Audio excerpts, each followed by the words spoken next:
Motorcycle claims are different than car accident claims. First problem that you have, if you go in front of a jury and you've been on a motorcycle or driving a motorcycle, potential jury member automatically walks in there with a preconceived idea of you.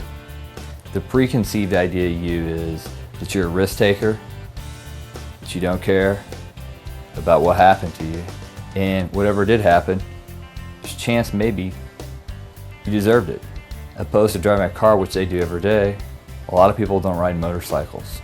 And because of that, they have a preconceived idea about you and your case that makes it difficult for you. Obviously, I believe that's unfair. Just because you ride a motorcycle doesn't mean that you're any more unsafe or irresponsible than anybody else.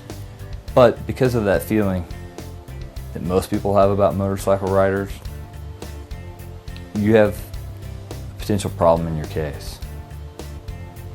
So, please give me a call.